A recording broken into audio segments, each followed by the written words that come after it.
You know, I've been around for a while. I've met some interesting people. Done some crazy things. You'd think that there wasn't much that could take me by surprise. You'd be wrong.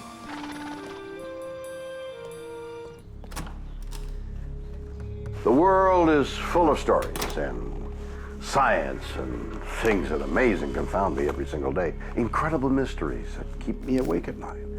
Some I can answer, and others just defy logic.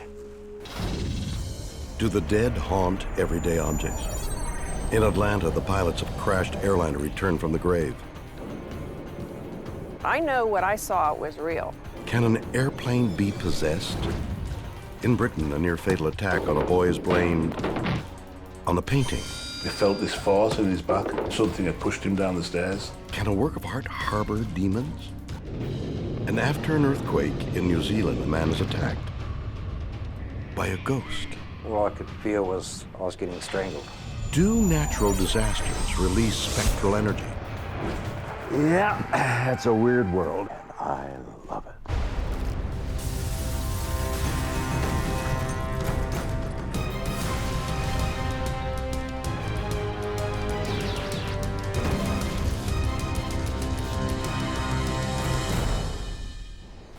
Have you ever seen a ghost or something that you think is a ghost? Well, let me tell you, my house is full of them. Whoa! Whoa! That was a big one. Yeah, they're everywhere. Make my day, spirit boy. Yeah, they're in the walls, on the floors. You never know where they're going to turn up, so you need to be prepared, right? But not all ghosts are products of Hollywood. Millions of us claim we've not only encountered them in our homes, but almost anywhere and in anything. Can bricks and mortar or other inanimate objects be havens for the spirits? Are they contained in everything around us? I don't know, but I do know this. The one place you don't want to find them is on an airplane. Summer 1973. Eastern Airlines flight attendant Enid Grigg is working a busy shift. We flew Portland, Seattle, Seattle, Omaha, and then Omaha, St. Louis, and then St. Louis, Atlanta. Although Grigg loves her job, tonight she's feeling under the weather. I had stomach flu or something. So I asked the senior flight attendant if I could go down in the galley and just get away. And she says, well, the flight's really light, so why don't you go down there and, you know, hang out for a bit. So I went downstairs and I just laid down. I was laying there for a while. I don't know whether I had fallen off to sleep or not. Suddenly, Enid is aware that something isn't right. Although she came down alone, she senses another presence in the galley. Someone is watching her. All of a sudden, I see a pilot standing down at my feet. And I'm like, oh my God, I'm embarrassed. You know, I'm down here sleeping. I'm not supposed to be doing this. Not only has she been napping on the job, she's been caught by the captain. Enid is mortified. There was just no communication between the two of us. It was just him standing there kind of like watching me. And then he just moved off. Desperate to make amends, Enid consults a fellow attendant. I went over and I said, Linda, I said, didn't you see that pilot down here? She says, there wasn't any pilot down here. I said, yes, there was. I saw him. Frustrated and confused, Enid decides to apologize to the captain. I went straight into the cockpit and asked them, were you downstairs? And they said no. And I knew the guys. I knew they wouldn't lie to me. So who did Enid see in the galley? Had she imagined the entire incident? There weren't any other pilots on the plane. The uniform looked like it was brand new. The stripes were bright yellow. It was very real. I wasn't asleep when I saw them. I don't believe in ghosts, but I know what I saw was real. So it seems did many others. Around the same time as Enid's encounter, reports come in of strange apparitions on other Eastern airplanes. Neil Holland is a former Eastern Airlines pilot. There were some people that reported unusual events on that airplane. Not only in the galley, but in the aisles of the airplane. The reports have one thing in common. Witnesses say they recognize the ghostly pilots. They are Captain Bob Loft and flight engineer Don Repo. Every Eastern employee knows who they are because Bob and Don are dead.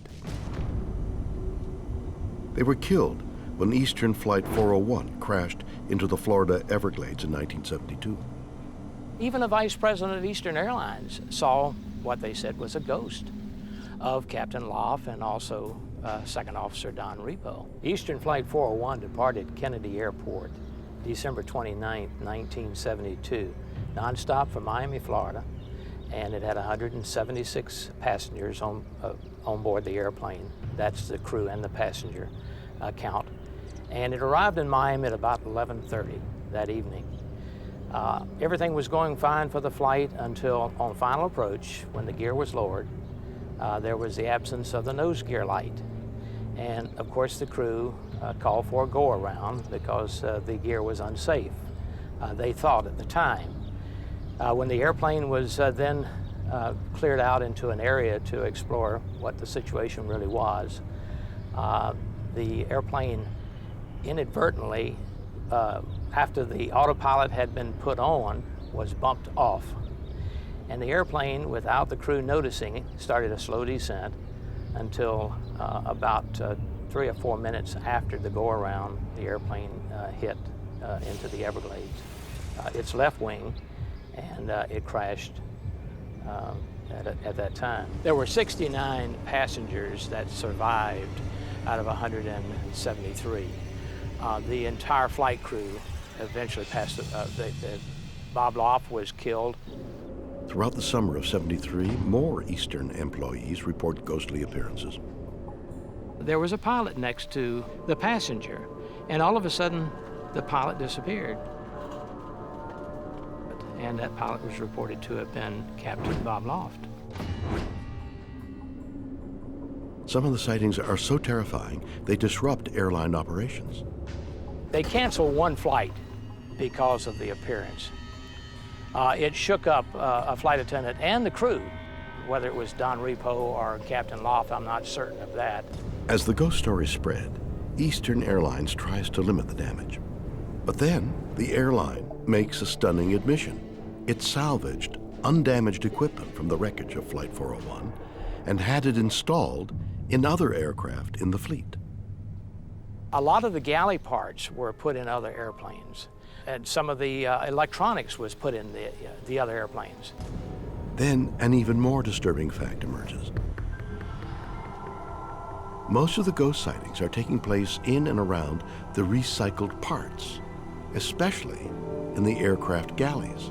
One of the flight attendants actually saw one of the appearances of Don Repo. He appeared in one of the ovens looking out, and that pretty much shook her up. Needless to say, management did not like what was happening as far as rumors about this airplane and the stories that were developing as a result of these parts being put in these other aircraft. And so I'm sure there was pressure from management that don't tell stories about this airplane. I never was threatened by any of the management of Eastern Airlines. The outcry over the ghost sightings forces Eastern to remove the reclaimed components from its fleet. The reports of apparitions plummet, but not entirely. The stories continued until the demise of Eastern Airlines in 1991. And I have heard that some of the other carriers that actually received some of our equipment were also seeing sightings. What a fascinating story. This is weird, or what? Can mechanical parts be haunted by souls involved in accidents? And if it can happen on planes, can it happen in other vehicles? Just last week, I was driving through the canyon and boom! Out of nowhere, I felt something go under the wheels, and I never found it.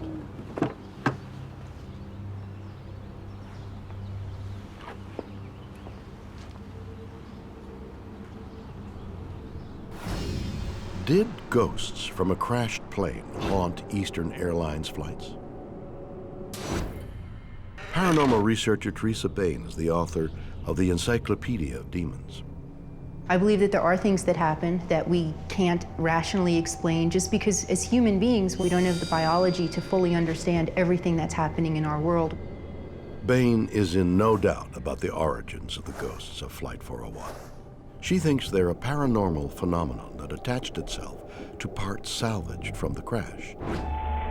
It's called a multi-dimensional hologram. Multidimensional holograms are what some people call ghosts, and it's when a human's energy is transferred and imprinted upon a place or an object and is able to penetrate the veil between dimensions.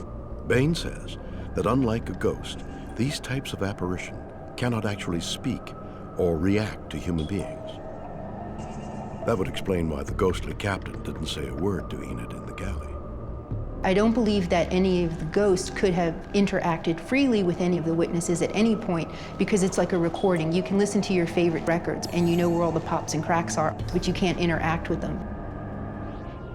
But how did the aircraft parts get imprinted with these phantom recordings? Bain thinks it happened during the final moments of Flight 401 as Captain Bob Loft struggled to save his plane. Captain Bob's final moments had to be absolutely terrifying and horrific. He had these lives of these people at stake. He had to do everything he could to save them, and he knew he was not going to be able to. Bain theorizes the dying captain's psychic energy was so strong it had the power to defy the laws of physics. In his final moments, when he did expire and that energy was released, it had to be a tremendous explosion, and with such energy and force that it must have been released, and I have no doubt whatsoever that it embedded in those objects. Could the ghosts of Flight 401 be a residual haunting? Can tragedies imprint images of the dead onto inanimate objects? Or does the answer to this mystery lie elsewhere? We have patients who are actually referred because they believe they're seeing ghosts. Crews report mysterious apparitions on Eastern Airlines flights. Were the aircraft haunted by souls of dead pilots? Sleep specialist Dr. Charles Samuels doesn't think so.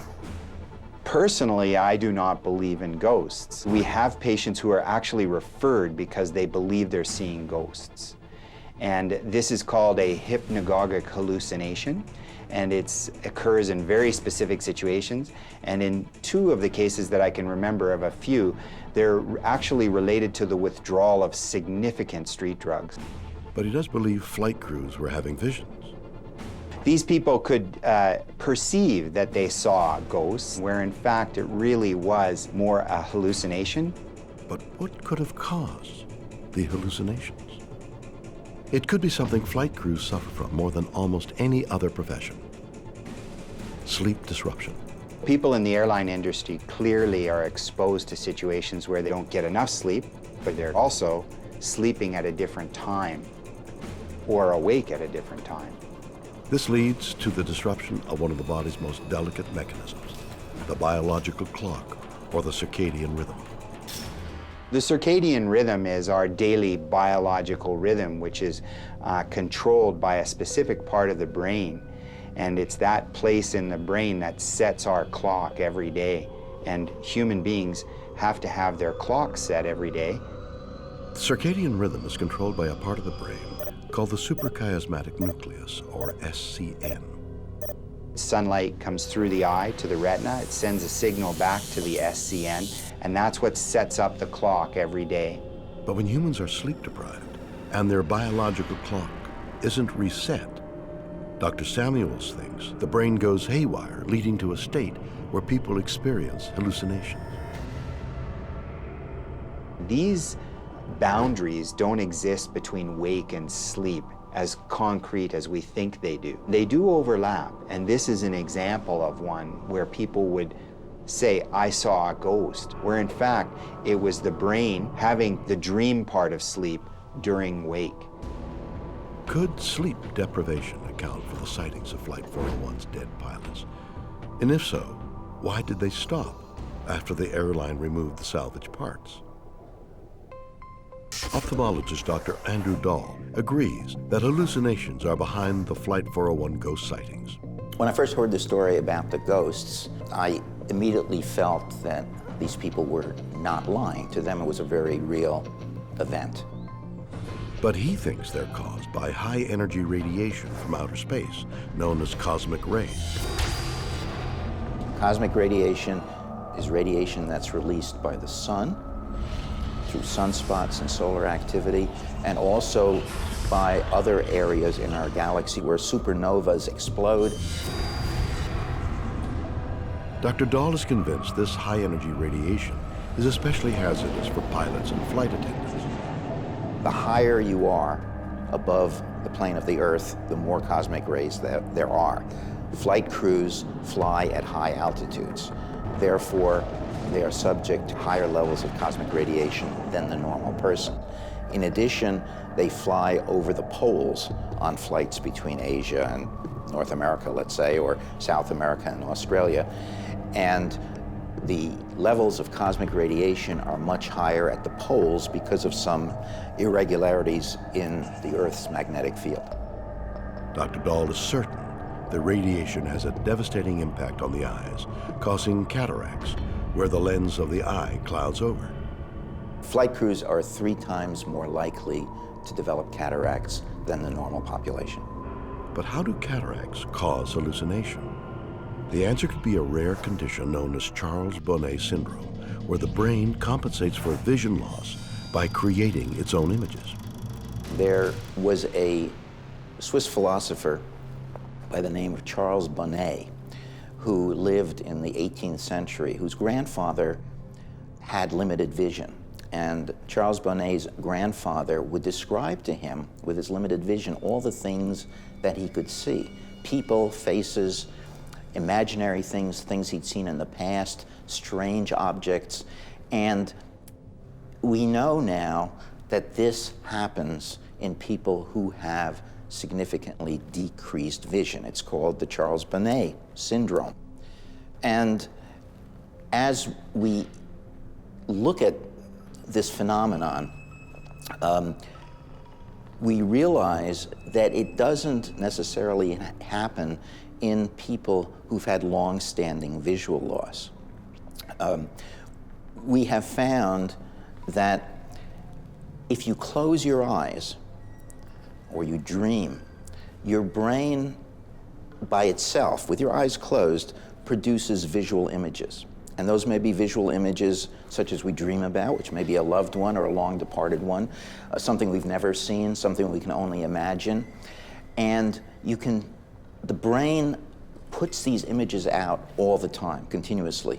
When our eyes are open, the images from our eyes are stronger than those emanating from our brain. But when we close our eyes, or when it's darker, sometimes the images from the brain supersede the images from our eyes and fill things in or replace things. A flight attendant that's waking up, vision's a little blurry, darkened area, will see something and their brain will fill in the difference and come up with a ghostly image, which their brain is manufacturing, which will seem perfectly real to them. Were the ghosts of Flight 401 only dancing across the aircrew's retinas? Or were the plane's spare parts haunted? And who or what did Enid Griggs see in the galley? We may never know. Weird or what?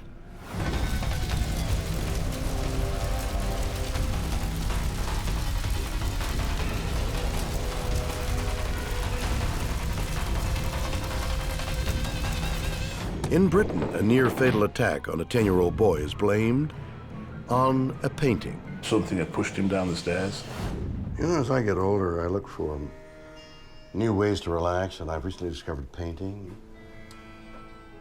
And you take this piece, for example, we have a contrast of light and dark colors here, and textures. I've created space.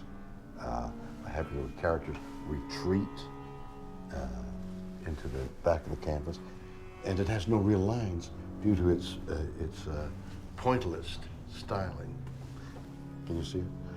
Work like this takes a lot of time and emotion. One gives one's heart and soul to achieve this level of creativity, and that's just what it takes to make great art. Our next story features another equally brilliant artiste. He too gave himself to his work, but all he saw was darkness. Maryport, England, 1999. Sean Robinson returns home from his grandmother's wake with a peculiar inheritance. A mysterious painting she owned for decades, but inexplicably kept hidden from all but her closest relatives. It's called The Anguished Man. It was my grandmother's painting, and she kept it in her house, but locked away. She didn't like it, so she kept it out of sight. But she used to show me it, and I absolutely loved the painting. And of course, when my grandmother passed away, she wanted me to have the painting. The picture's origins are shrouded in mystery. She got it off a family friend. She didn't know the artist's name, where the painting came from, where it originated or anything. But what Sean does know sends chills up his spine. According to the legend, the Anguished Man is a self-portrait of a man so tormented, he mutilated himself while creating it. The painting was painted using oils mixed in with the artist's own blood. Even more macabre is what happened once it was completed. When he'd finished the painting, he committed suicide. But instead of being sickened, Sean is excited about owning the Anguished Man. Being brought up watching horror films, I knew it wasn't real. So I didn't believe in the supernatural at all. His wife Dawn is horrified. She refuses to have it in the house. So we came to a compromise. I could keep the painting, but I could keep it locked away. So we kept it in the cellar. And there it would stay for over a decade, virtually forgotten. Fast forward to 2010. Sean rediscovers the Anguished Man and decides it's high time the painting takes its rightful place in the family home. I finally persuaded my wife to have the painting in the house, and we put it up in the spare bedroom. But Sean's joy is short-lived. An ominous gloom begins to infiltrate their house. There's just a general feeling of unease whenever the painting's in the house. I started having really bad nightmares, and they were all about this painting. In the days that follow, it becomes clear that bad dreams are the least of Sean's problems. Although they've lived in the house for years, Sean and Dawn suddenly begin to hear sounds they've never noticed before. We heard like a sobbing sound, like somebody crying, and then we heard loud bangs in the middle of the night, and the sound of like footsteps and creaking. But this only happened when the painting was in the house. There was the one time I was walking upstairs, and I got to the top of the stairs, and all of a sudden, from nowhere, I was surrounded by this strange mist. It was like a thick fog, and at first I thought there was a fire. It seemed like smoke or a fire in the house. And all of it, then just as suddenly as it came, it vanished, and there was nothing there. I had a good look around the house, looking for anything, couldn't find anything. But this definitely happened. The other things could be put down to imagination or hearing noises from outside. This was real. But what really frightens Sean occurs when he goes to bed. His nightmares become alarmingly real.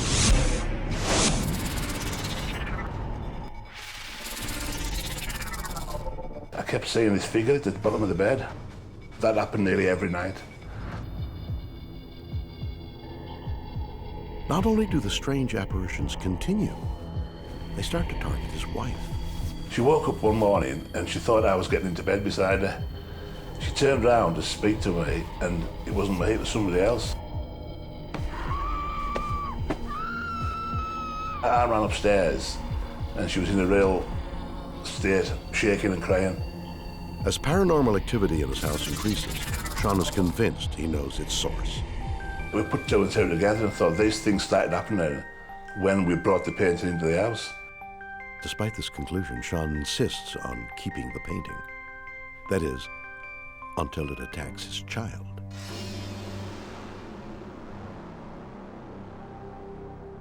I just got out of the shower and I was walking downstairs.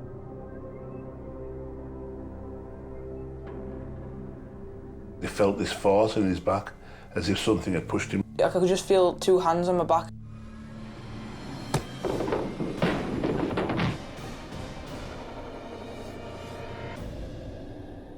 And I fell down the stairs. For Sean, it's the last straw. He decides to lock the anguished man away for good. The painting was back in the cellar again. I couldn't take a chance if anybody was in any danger. With the painting in the basement, the hauntings stop. But Sean's obsession with the anguished man doesn't. He brings it out again. This time he hopes to capture whatever is tormenting his family on video. I set my video camera up overnight and left it running for about 8 hours. Over the following 3 nights, Sean's camera captures remarkable events. First, a series of unexplained sounds. Then a door seems to close on its own, followed by the appearance of a ghostly figure. Finally, Sean captures something he is sure is the evidence he needs. Someone or something tips over the painting. No explanation for that at all. The painting was at such an angle it shouldn't have fell. A lot of people are sceptical, and I can understand that because I was a skeptic myself, and I still am. But the footage is there for you to see. It wasn't faked. There could be a perfectly reasonable explanation, but I haven't found one yet. Despite everything that happened, Sean still owns the anguished man. I want to keep it. I'd love to have it hanging up. But I think now, since the incident with my son, I don't really want it in the house, just in case. I don't want to put anybody in any danger.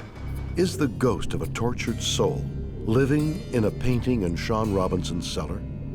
Barry Guy is a paranormal investigator. He thinks the Robinson family is the victim of a rare and dangerous type of ghostly visitation, an intelligent haunting. Intelligent hauntings are whereby spirits can interact with the living. They can make themselves known, we can communicate with them. They can move objects on command. They're even able to manifest themselves, so you can see them, communicate with them. Guy claims he knows how the anguished man acquired its supernatural power. I think that the painting might have absorbed some kind of energy, the artist's energy. It might well be a case that this painting itself has somehow transferred the soul of the artist who was in torment, and it's now affected the family. Can a painting be haunted by its creator? It is rare to have blood mixed into an oil painting, for example, but it has happened around the world. There are lots of different examples in cultures, different cultures especially around the world, that use blood and human blood and animal blood as a media to paint with, possibly by using his own blood and the fact that he was in torment at the time of painting it. All of that emotion is transferred through electromagnetics, really. You know, it's transferred into the painting. The ghost of this man could actually be living in the painting and then, you know, being released from the painting. Guy is certain the attack on Sean's son won't be the last, and the next one could be fatal. The solution? Simple. He could destroy the painting, that could be one. He could actually just take the painting outside of the home, remove it from the place he lives in, put it somewhere else, see whether that tries to stop. It would probably make life a lot easier for him. Yes, yes, yes, yes.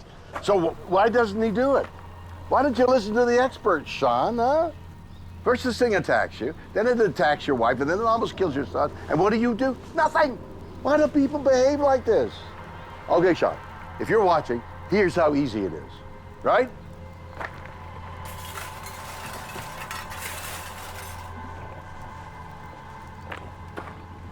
See? How hard can this be? Yeah? Oh. Wrong painting. Did a tormented soul lay trapped inside a canvas until Sean released it? Or does this mystery have a different explanation? There are portals that open up into evil spaces. A family is tormented by apparitions after a man brings home a mysterious painting. Is the anguished man haunted? Psychiatrist Dr. Tracy Latz thinks the real story is even more out there. The anguished man is a portal to another world. A portal is a two-way opening or doorway that allows us to enter into or connect to another dimension, be that spiritual, astral, or out in space. This artist had actually used some of his own blood. Now, red blood cells are interesting. It's one of the only cells in the body that, as it matures, it takes the nucleus and it extrudes it or spits it out of the cell, so that that cell is governed solely by the consciousness of the person in whom the blood is flowing. From a metaphysical standpoint, blood represents consciousness, and by the artist putting their blood into the paint and then putting it on that canvas, he was actually infusing it with his consciousness. This startling claim defies all known laws of space and time. So how could it happen? Easy. Dr. Latz believes the artist did it unintentionally by simply focusing emotions as he painted the canvas. Portals are actually much more common than people know or think, because we can open a temporary portal just by saying a prayer, which may actually open up, if we're in our heart, to the spiritual realm. Did an artist allow an interdimensional traveler to enter the Robinsons' home? I feel that there is a being or an entity coming out of the painting that is curious and trying to connect or influence or check out people that it is around. But why would this entity viciously attack Sean's son? There are portals that open up into darker, or what some people would call evil spaces, that may connect with that very low consciousness, like what you would see with serial killers, and that can feel very scary. Did the painter of the anguished man make contact with beings from another dimension? And did one of them cross into our world? Not everyone is so sure. Paranormal investigator Mike St. Clair specializes in debunking fake haunting videos, and he's seen hundreds. When I look at most of these videos, they're jokes to me. I mean, they're so easily debunkable, they're easy to pick apart because people are doing the same things. They're not doing anything new. St. Clair says there are a number of gimmicks that amateur filmmakers use to create ghostly effects. You can use strings and pull objects, and you can hide them with editing. One of the easiest ways to fake a paranormal video is to use a static shot. Inside of a static shot, you can make things disappear and reappear. You can use poor quality video, low lighting, jumpy, quick moving video. You can even use actors running past the camera quickly. Were tricks like these used by Sean Robinson? Everything in these videos are easily recreatable, and there's no reason that anyone in their right mind should believe that there's paranormal activity going on behind this painting. Is the anguished man video a hoax? And if so, how did Sean do it? St. Clair and colleague Jason Lundy are going to replicate an incident from the video, the ghostly door. With just a couple dollars worth of fishing line and some duct tape, you can pull off just about anything. It takes just minutes to set up. This is the tricky part, getting up underneath the door. Oh, we're looking good. We've got our bracket on the wall, so not only can I pull the door shut from here, but I can also use the other string and pull it open as well. So that's gonna cut down on the amount of people that you would need to pull something off like this, because it's a possibility. The anguished man, it was only him doing the video, so therefore he wouldn't have a lot of people to work, and he had to do it all by himself. And this is a good way of setting something up like this and actually pulling this entire thing off with one person. Let's do some magic. The results are convincing. Look at that, it's a ghost. We did a better job than he did. St. Clair still believes in ghosts, but he thinks fake hauntings give paranormal sightings a bad name. It's important to expose the frauds and hoaxers because we put our heart and soul into what we do, and we take this field very seriously. Did Sean Robinson fake the Anguished Man videos? Or was he visited by a demonic entity that used a painting as a doorway from a parallel world? Weird.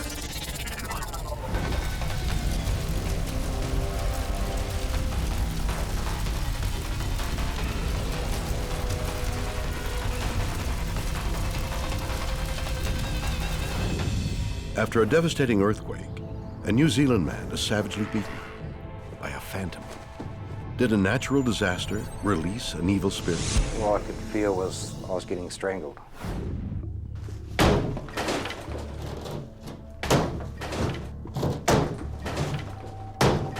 Coming through.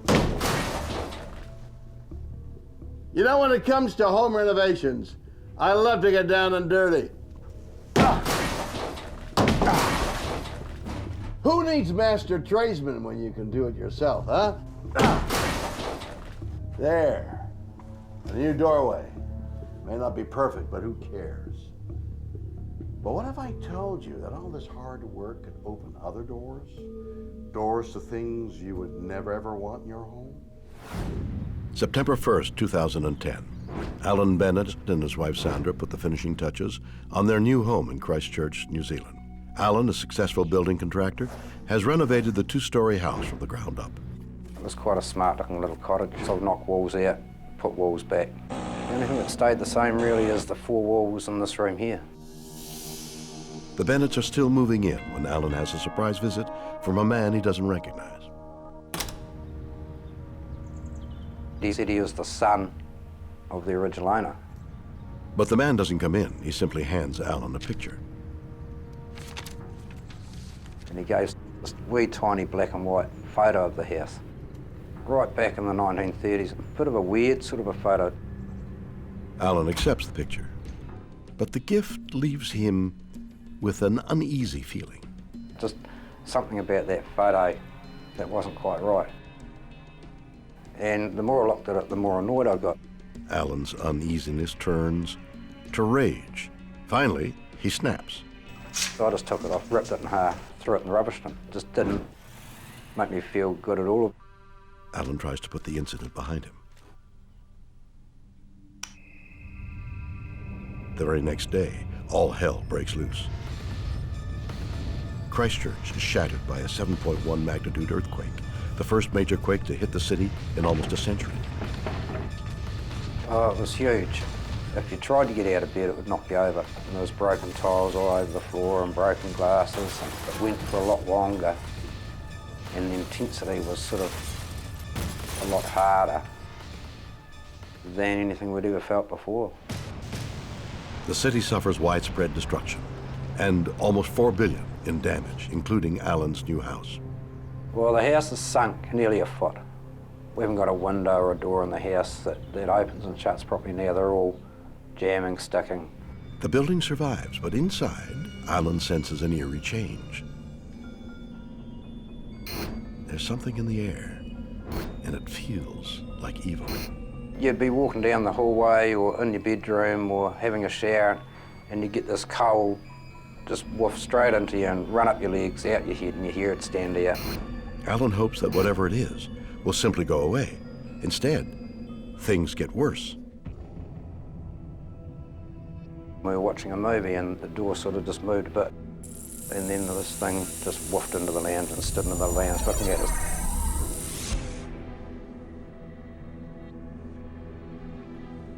Didn't move forward, just disappeared. And we just sort of looked at each other and what was that? The encounters become so frightening, Alan and his wife consider leaving. But they've invested too much in the house to simply abandon it, so they stay. It's a decision they'll regret. At 3 a.m., Alan's woken by a terrifying noise. Yeah, just this amazing bang on the side of the bed.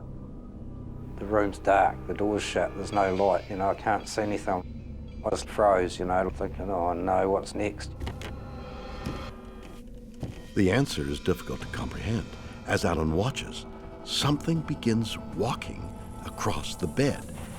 You felt the depression in the bottom of the mattress as it stands on the mattress, you know, and you're thinking, how's it doing this?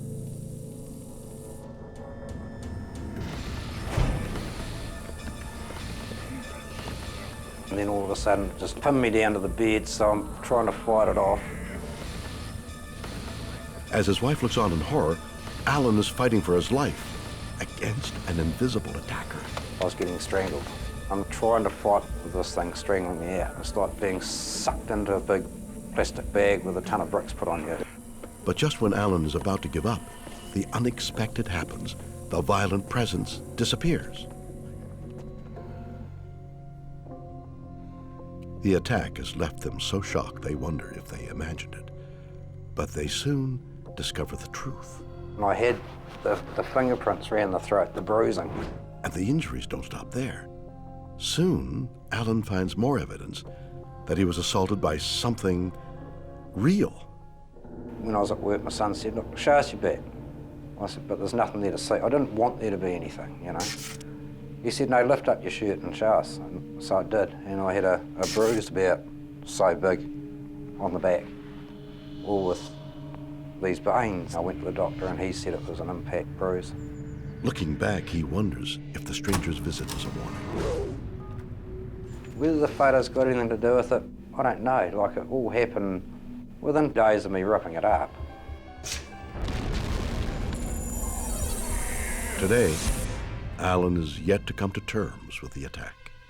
I mean, if someone had told me 2 years ago you're going to get your bum kicked by a ghost, I would have just laughed.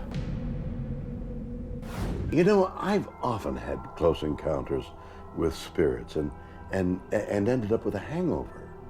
But that was the bad old days. This is weird, or what? First, some strange guy knocks on Alan's door, doesn't even say hello. Then Alan is struck by an invisible force who runs riot in his bedroom, doesn't even knock. All this after an earthquake. No wonder Alan's unhappy. Ghosts are usually ghostly. This one came from the school of hard knocks. Was Alan Bennett assaulted by a ghost? And if so, why was he attacked after an earthquake? Can spirits actually cause physical injuries? Alan was dealing with a demonic entity. A man is savagely beaten in his own bed by an invisible assailant. What attacked him? Christchurch paranormal investigator Anton Hayrick was hired by the Bennett family to investigate. I had not dealt with a case where a physical attack had taken place and left, extensive marks in the area of the damage, where a witness had been next to the person and had witnessed the attack and couldn't explain it either.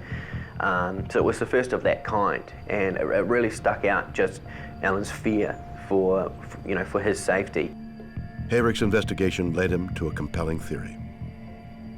He thinks the Christchurch earthquake did more than damage the city. It released malicious spirits, evidenced by increased reports of paranormal activity. The reports to our website and to my emails and even phone calls began to just increase massively after the earthquake. We couldn't keep up with what was going on. Hayrick is convinced one of these spirits lay dormant in Alan Bennett's house until it was awakened by his renovation work. Renovations is well known to spark all kinds of paranormal activity. It was very weak and it was very long in between, so the things that were happening were small things and there were long gaps in between it, sort of 2 years before the earthquake. Alan was dealing with a demonic entity. This may have been his house. Alan had already destroyed it and completely rebuilt it. Hayrick thinks when the earthquake occurred, it supercharged the ghost, giving it the power to physically attack. Earthquakes release a lot of energies that people don't think about, but are very similar to those that are released during a haunting. Did the Christchurch earthquake release a ghost that attacked Alan Bennett? Can seismic activity make the spirit and human worlds collide? Psychologist Anna Baranowski agrees the earthquake is to blame for Alan's bizarre encounters, but not because it released ghosts. She thinks the quake was so traumatic, it caused Alan to suffer from a condition that often affects people in situations of extreme violence, like soldiers in combat. It's called post-traumatic stress disorder, or PTSD. Whenever we're exposed to any significant event, it can absolutely lead to PTSD if we felt horror and terror and the worry of losing our life or being seriously injured. The DSM, our Diagnostic Statistical Manual, that's kind of like the Bible that psychiatrists and psychologists use when they are trying to do a diagnosis with a client. And in fact, PTSD was only first put into the DSM in 1980. So it is actually a fairly new term. And when I was doing my work, it was fairly new in terms of treatment. I mean, really what was happening is people were starting to develop a lot of their interventions and assessment protocols for actually working with people who were trauma survivors. Known as shell shock during World War I, PTSD has long been the most common psychiatric problem facing soldiers. But only since the Vietnam War has the condition been treated as a serious health issue, especially as it can last for decades. I do a lot of work with military members. These individuals might have experienced something 20 years ago. And I'm only seeing them for the very first time right now. Dr. Baranowski says Alan's ghostly visions could be explained by one of PTSD's symptoms, violent nightmares and flashbacks. Alan has been flooded with thoughts and memories, images, and anything that's a reminder of the trauma creates this explosion, this kind of cascade of physiological, emotional, behavioral responses. Did mental trauma cause Alan to imagine a brutal encounter with a ghost? And if so, how does it explain his physical injuries? Dr. Joe Fisher is a professor of physiology at the University of Toronto. He too thinks the earthquake released something that caused Alan's visions, something deadlier than any apparition. A poison so stealthy, you're unaware it's affecting you until it's too late. Carbon monoxide is a gas. It's completely tasteless and odorless, and you can't see it, it's colorless. And it's something that diffuses into the air. Carbon monoxide is released when any kind of fuel burns without getting enough oxygen. Carbon monoxide is the commonest cause of death and sickness from poisoning in the world. What makes it so dangerous is an affinity for the hemoglobin molecules in our blood that carry oxygen to the body and the brain. In the presence of carbon monoxide, the hemoglobin takes up the carbon monoxide rather than the oxygen.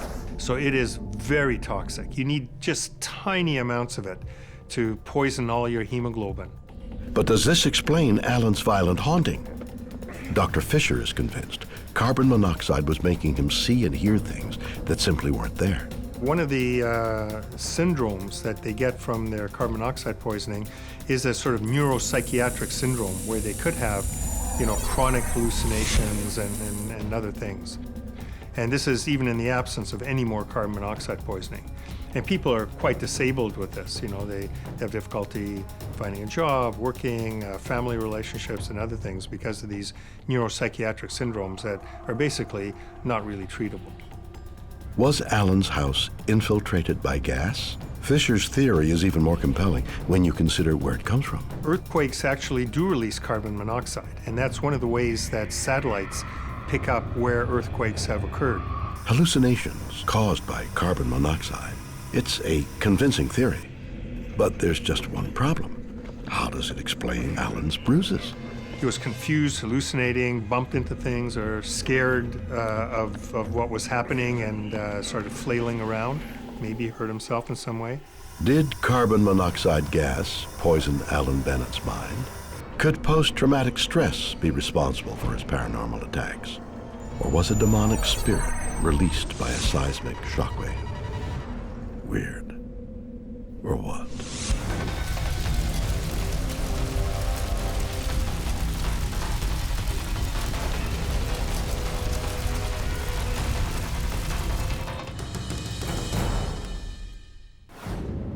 So there we have it. Stories of hauntings of everyday objects from all over the world. In Florida, the pilots of a crashed plane return from the grave to haunt Eastern Airlines flights. In Britain, a mysterious portrait is haunted by the soul of its creator. And in New Zealand, an earthquake releases a ghost that attacks a man in bed. Are these bizarre stories evidence that inanimate objects can harbor the spirits of the dead? You decide. Join me next time for more stories that will undoubtedly be weird, or what?